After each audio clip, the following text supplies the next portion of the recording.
नमस्कार दोस्तों, हमारी आज की कहानी का नाम है पछतावा। मेघना, थोड़ा घर पर भी ध्यान दिया करो। कोई तरीका नहीं है कि तुम सुबह ही नाश्ता करके निकुंज के साथ ऑफिस चली जाती हो। सब जानती हूँ मैं, ये सब काम से बचने के बहाने हैं।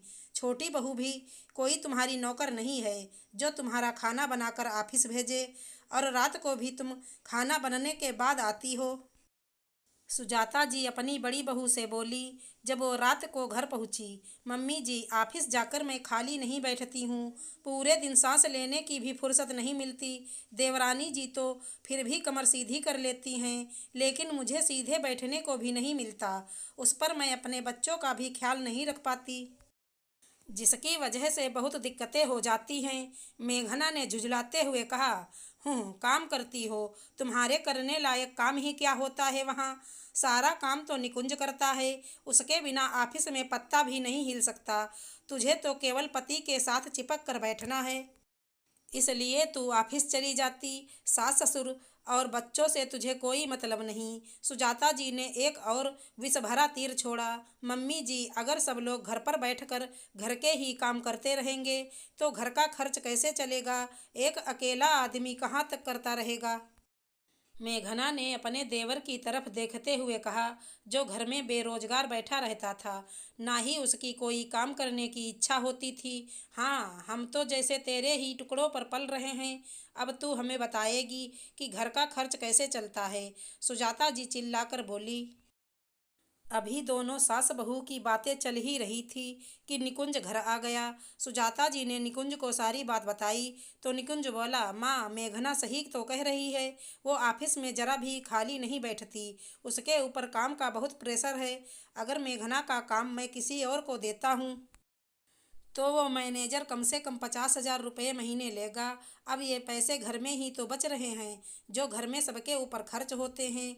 ये भी कोई काम है? ये काम तो तेरा छोटा भाई अजय भी कर सकता है। कल से तू अजय को सारा काम सिखा दे। सुजाता जी ने अपना फैसला सुना दिया। इन सब बातों से मेघना भी चिढ़ गई थी। एक तो अपने बच्चे इग्नोर हो रहे हैं, घर पर पीछे से उनका कोई ख्याल नहीं रखता।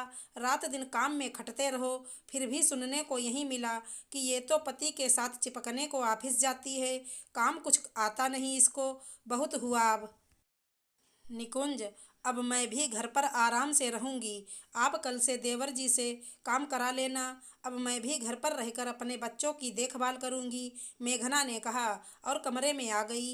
निकुंज ने अपना सिर पीट लिया, क्योंकि उसे पता था कि अजय कुछ भी काम नहीं करेगा, उल्टा ऑफिस में आकर सबको डिस्टर्ब करेगा। मेघना की जगह अब किसी को नौकरी पर रखना पड़ेगा। अगले दिन से मेघना घर पर आदर्श बहू की तरह रहने लगी। महीने के आखिर में जब निकुंज ने ऑफिस का हिसाब दिया तो उसमें हर महीने से 40,000 रुपये कम थे। उसके पिता बोले, निकुंज, ये पैसों में इतना फर्क कैसे? सुजाता जी वहीं बैठी थी, उनके भी कान खड़े हो गए। शायद बहू को दे दिए पैसे। पापा, मेघना ने ऑफिस जाना बंद कर दिया तो उसकी जगह दूसरा मैनेजर अपॉइंट किया है, जिसकी सैलरी 50,000 रुपये है। ये महीना शुरू होने के कुछ दिन बाद उसने ज्वाइन किया था, तो उस हिसाब से पैसे काटकर उसे 40,000 रुपये सैलरी दी। निकुंज ने बताया, लेकिन तुमने दूसरे एम्प्लॉय को क्यों रखा? मेघना की जगह अजय काम देख लेता। सुजाता जी बोली, माँ, अजय को कोई काम नहीं आता और ना ही वो सीखना चाहता है, बल्कि वो सबके काम को डिस्टर्ब करता है। आपको तो मेघना को अपनी आंखों के सामने देखना था, उससे 4 रोटी सिकवानी थी, जो आपकी छोटी बहू भी सेक सकती है। अगर वो भी नहीं सेक सकती तो एक रसोइया रख लेती, तब भी इतना महंगा नहीं पड़ता। अगर अजय और उसकी बीवी कुछ नहीं कर सकते तो मैं उनका खर्च क्यों उठाऊं? मैं ऑफिस में और मेरी बीवी घर में काम करती रहे और ये दोनों घर पर खाली बैठे रहें। आपने कभी मेघना की योग्यता को नहीं समझा, क्योंकि मेघना की काबिलियत तो आपके लिए घर की मुर्गी दाल बराबर है।